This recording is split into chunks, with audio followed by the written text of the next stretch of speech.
আজকের রেসিপি মজাদার মাছ ভাজি। খুব সহজ উপায়ে এবং অল্প সময়েই বানানো যাবে এই সুস্বাদু মাছ ভাজি, যা হবে বাইরে মচমচে আর ভেতরে নরম।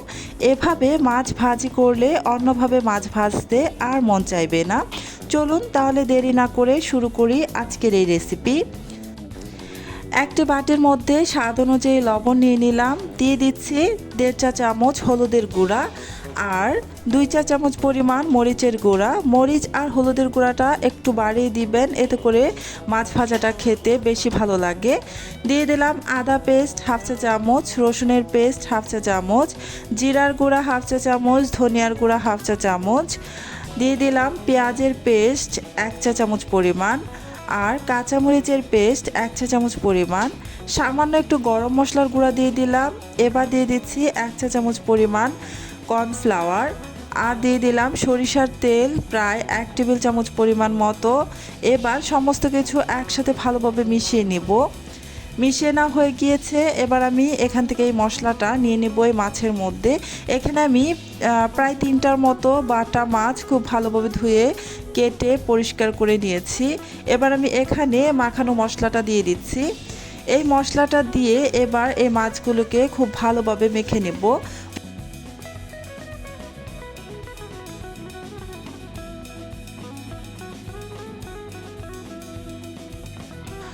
মাছের গায়ে খুব ভালোভাবে মশলাটা আমি মাখিয়ে নিয়েছি। এবার ঢাকনা দিয়ে ঢেকে প্রায় 10 মিনিটের মতো রেস্টে রেখে দিব। প্রায় 10 মিনিট হয়ে গিয়েছে। এবার আমি মাছগুলোকে ভাজার জন্য চুলায় একটা প্যানের মধ্যে দিয়ে দিচ্ছি পর্যাপ্ত পরিমাণে সরিষার তেল। তেলটাকে দিয়ে খুব ভালোভাবে গরম করে তারপর এখানে আমি বেশ কিছু মাছের পিস দিয়ে দিচ্ছি। মিডিয়াম আঁচে রেখে এই মাছগুলোকে এপিট ওপিট করে খুব সুন্দর করে ভেজে নেব। এই মাছগুলো ভাজার জন্য অবশ্যই চুলার আঁচ বাড়িয়ে দিয়ে মাছগুলো ভাজা যাবে না। মাছগুলো অবশ্যই চুলার আঁচ মিডিয়াম টু লো আঁচে রেখে মাছগুলোকে ভেজে নেবেন। এতে করে মাছগুলো উপরটা বেশ ক্রিস্পি আর ভেতরে নরম থাকবে। এই যে বেশ কিছুক্ষণ পর আমি মাছগুলোকে উল্টেও দিচ্ছি। মাছের এক পাশে কালার চলে এসেছে। এটা কিন্তু আমি চুলার আঁচ বাড়িয়ে দিয়ে করিনি। চুলার আঁচ মিডিয়াম টু লো হিটে রেখে তারপরে মাছগুলোকে উল্টে পাল্টে ভেজে নিচ্ছি। দেখতে পাচ্ছেন মাছগুলো খুব সুন্দরভাবে আমার ভাজা হয়ে গিয়েছে, খুব সুন্দর একটা কালার চলে এসেছে। এবার আমি মাছগুলোকে একটি প্লেটের মধ্যে উঠিয়ে নিব।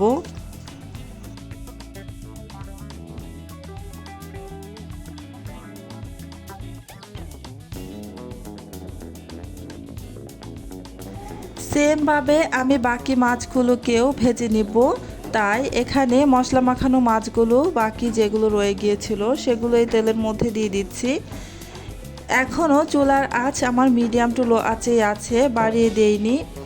মাছগুলো আমার ভাজা হতে থাক আর এদিকে আমি যেই প্লেটের মধ্যে মাছগুলোকে মশলা মাখিয়ে নিয়েছিলাম সেই প্লেটে কিছুটা মশলা আমার বাকি রয়ে গিয়েছিল। সেই মশলার মধ্যে প্রায় 1/3 কাপের মতো পেঁয়াজ কুচি দিয়ে ভালোভাবে মশলাটা পেঁয়াজের সাথে মেখে নিচ্ছি।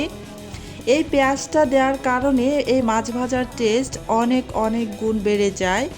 এই যে এই মাছগুলোকে আমি আবারও একটু উল্টে দিচ্ছি।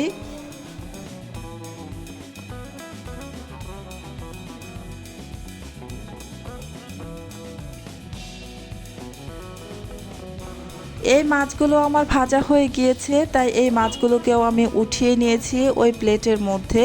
এবার আমি এই তেলের মধ্যে দিয়ে দিচ্ছি এই মশলা মাখানো পেঁয়াজ কুচিগুলো। পেঁয়াজ কুচিগুলো দেওয়ার পর এটাকে নাড়াচাড়া করে কিছুক্ষণ ভেজে নেব। পেঁয়াজটাকে এমনভাবে ভাজতে হবে যেন হালকা একটা কালার চলে আসে আর পেঁয়াজটাও খুব ভালোভাবে সেদ্ধ হয়ে যায়। তবে খুব বেশি ক্রিস্পি করে ভাজা যাবে না, হালকা কালার আসবে আর পেঁয়াজটা ভালো মতো সিদ্ধ থাকবে। এই যে নাড়াচাড়া করে আমি পেঁয়াজটাকে ভালোভাবে ভেজে নিয়েছি। খুব বেশি কালার করে ভাজিনি, হালকা একটু কালার চলে এসেছে আর পেঁয়াজটাও ভালোভাবে সিদ্ধ হয়ে গিয়েছে। এ পর্যায়ে এসে এখানে আমি ভেজে রাখা মাছগুলো দিয়ে দিচ্ছি। মাছগুলো দেওয়ার পর উল্টে পাল্টে মাছগুলোকে খুব ভালোভাবে পেঁয়াজের সাথে মিশিয়ে নিচ্ছি। এভাবে করলে এই মাছের টেস্ট বহুগুণে বেড়ে যায়। আপনারা চাইলে এভাবে একবার হলেও বাসায় ট্রাই করে দেখতে পারেন। আশা করছি আপনাদের কাছেও ভীষণই ভালো লাগবে। এভাবে যদি একবার মাছ ভাজি করে খান তাহলে অন্য পদ্ধতিতে আর মাছ ভাজতে মন চাইবে না। আজকের এই রেসিপিটা আপনাদের কাছে যদি ভালো লেগে থাকে তাহলে আমার চ্যানেলটা সাবস্ক্রাইব করে পাশে থাকা বেল আইকনটি প্রেস করে রাখবেন। এতে করে যখন আমি নতুন কোনো ভিডিও আপলোড করব তখন সাথে সাথে আপনার ওখানে নোটিফিকেশন পৌঁছে যাবে। আজকের মতো এখানেই শেষ করছি। আল্লাহ হাফিজ।